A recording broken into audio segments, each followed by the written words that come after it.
સ્નાન કરવા પુણ્યશીલ અને સુશીલ કહેવા લાગ્યા, હે મહાભાગ, તમારાથી જાણે અજાણે પુરુષોત્તમ માસમાં ઉપવાસ તેમજ સ્નાન થયું છે. તેણે ફળોનો જમીન પર ફેંકેલા, તેથી ઘણા જનોને ખાઈ તૃપ્ત થયેલા. વળી ઝાડ પરથી પડતા તીર્થમાં જ 5 દિવસનું સ્નાન થયું, તેથી તમે મહાપુણ્યશાળી થયા છો.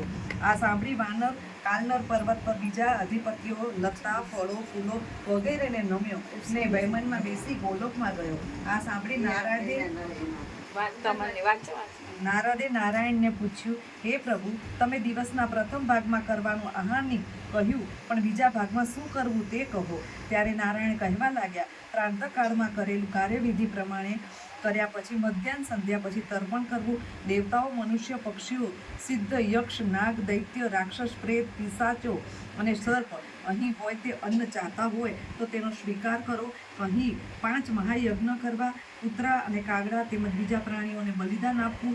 પછી ગાય દીવાય તેટલી વાર અતિથિની રાહ જોવી અને અતિથિના વિધિ પ્રમાણે ભિક્ષા આપવી. પછી શાંત જીતે જમવા બેસવું. ભૂપતિને નમવું, ભુવનપતિને નમવું, ભૂતોના પતિને નમવું એમ કહીને બલિ આપવી. પછી ધર્મને, ચિત્રગુપ્તને, ભૂતોને બલિ આપી અને કહેવું, કોઈ ઠેકાણે ભૂખ અને તરસથી દુઃખી પ્રાણીઓ હોય તેને તૃપ્ત માટે આ અન્ન સુખરૂપ અને ખૂટે નહીં તેવું કહી ઓમ ઉચ્ચાર કહીને પ્રણામ કરવા. આપાનામ, વાયાનામ, ઉદાનામ, સામાનામ એમ પ્રમાણે બોલી 5 આહુતિ આપવી ને જીભ અડકે નહીં તેમ 5 કોળિયા ખાઈને જમવું. શાસ્ત્ર વિરુદ્ધ અને નિષિદ્ધ પદાર્થો ખાવા નહીં. પછી મુખ પ્રક્ષાલન, પછી 16 કોગળા કરી શુદ્ધ થઈ પેટ પર હાથ ફેરવતા બોલવું, અગસ્ત્ય, કુંભકર્ણ, શનિ, વડવાનલ, શગ્ન, અગ્નિ અને શ્રી કૃષ્ણનું નામ સ્મરણ કરવું.